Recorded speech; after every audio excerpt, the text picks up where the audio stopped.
안녕하세요. 오늘은 당신이 보내주신 자료, 치유와 평화의 꿈에서 발췌한 내용을 함께 깊이 살펴보려고 합니다. 내면의 평화, 또 정체성, 그리고 용서. 이 키워드들을 중심으로 이 글들이 뭘 말하려는 건지 그 핵심을 좀 파헤쳐 보고요. 어떻게 하면 이런 생각들을 통해서 우리 인식에 실질적인 변화를 가져올 수 있을지 같이 탐구해보는 시간을 갖겠습니다. 네, 반갑습니다. 이 자료들은 기본적으로 우리가 매일 경험하는 이런 세상 있잖아요. 그 소란함, 어쩌면 환상 너머에 변하지 않는 어떤 내면의 실제가 있다고 말하고 있어요. 음, 외부가 아니라 바로 우리 안에서 그 평화와 연결될 수 있다는 그런 영적인 시각을 제시하죠. 흥미롭네요. 특히 처음에 나오는 내면의 성소라는 개념이 눈에 띄는데요. 마치 세상의 시끄러움이 전혀 닿지 않고 시간이 다르게 흐르는 듯한 그런 아주 고요한 공간이 우리 안에 있다는 거죠. 변치 않는 안식처 같은 느낌이랄까요? 정확합니다. 이 글에 따르면 바로 그곳이 외부 상황이 어떻든 간에 당신의 본질, 그러니까 참된 정체성이 안전하게 머무는 곳이에요.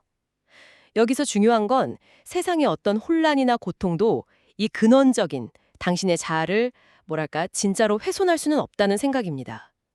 이게 바로 흔들리지 않는 평화의 시작점이 될 수 있다는 거죠. 외부의 일들이 내 진짜 핵심을 건드릴 수 없다. 이게 만약 정말 가능하다면 와, 이건 정말 대단한 발견일 텐데요. 근데 이 글은 거기서 안 멈추고 다른 사람, 여기서 말하는 형제를 어떻게 보느냐가 또 중요하다고 강조하는 것 같아요. 성령이 준 역할은 그 형제 안에 영원한 것, 변치 않는 것을 받아들이는 것이고 이게 또 내 정체성이랑 연결된다고 해요. 이 글의 관점에서는 글을 통해서 당신 역시 당신 안에 있는 신성, 그러니까 아버지의 사랑을 발견하게 되기 때문이에요. 마치 거울처럼요. 그에게 사랑을 베푸는 그 행위 자체가 당신을 내면의 평화와 기쁨으로 이끄는 길이라는 거죠. 아, 타인을 보는 시각이 결국 나 자신에게 돌아온다는 거군요. 그럼 이게 온전함이라는 개념하고도 연결될 것 같은데요? 형제가 내가 온전해지도록 창조되었고 오직 온전한 자만이 신의 온전함의 일부가 될 수 있다. 이 말은 좀 어떻게 이해해야 할까요? 이걸 좀 더 큰 그림에서 보자면요. 이 글은 우리 모두가 근원적으로는 다 연결되어 있고 본래 온전하게 창조되었다고 말하고 있어요. 따라서 당신이 형제 안에서 그 온전함, 즉 신성을 알아볼 때 당신 자신의 온전함도 같이 깨닫게 된다는 의미죠. 타인과의 관계 속에서 분리가 아니라 연결, 하나됨을 발견하는 것. 이게 결국 내 안의 평화를 찾는 핵심 열쇠가 되는 이야기입니다. 알겠습니다. 관계 속에서 평화를 찾는 열쇠라. 자, 그럼 이제 용서와 공유된 꿈이라는 어쩌면 가장 실질적인 부분으로 넘어가 볼게요.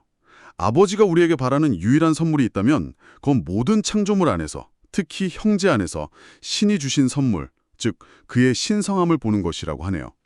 서로를 막 공격하고 칼을 겨누는 대신에 그냥 순수하게 손을 맞잡는 그런 이미지가 떠오르는데요. 네.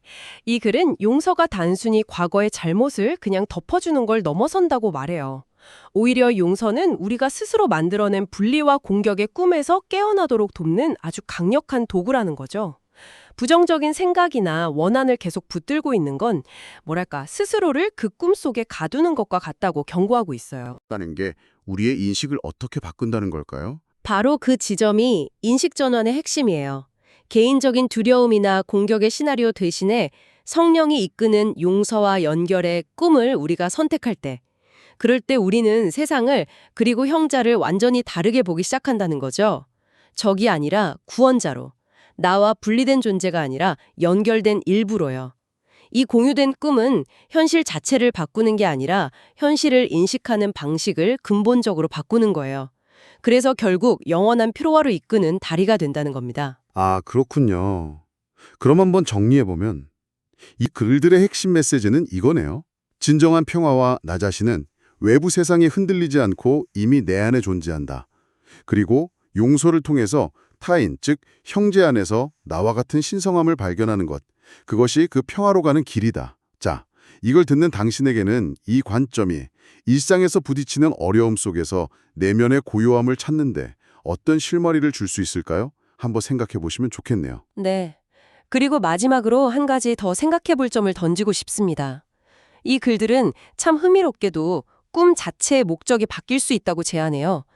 그러니까 본래는 분리나 공적을 위해 사용되었을지도 모르는 이 꿈이라는 메커니즘 자체가 성령의 인도를 받으면 오히려 평화와 치유로 가는 도구가 될 수 있다는 거죠. 그렇다면 우리의 모든 경험, 심지어 가장 부정적으로 보이는 생각이나 감정조차도 분리를 넘어서 연결과 치유라는 새로운 목적으로 재해석되고 활용될 가능성이 있다는 것. 이게 과연 무엇을 의미할 수 있을지 이 질문을 한번 곱씹어 보시는 것도 굉장히 의미 있는 탐구가 될 것 같습니다.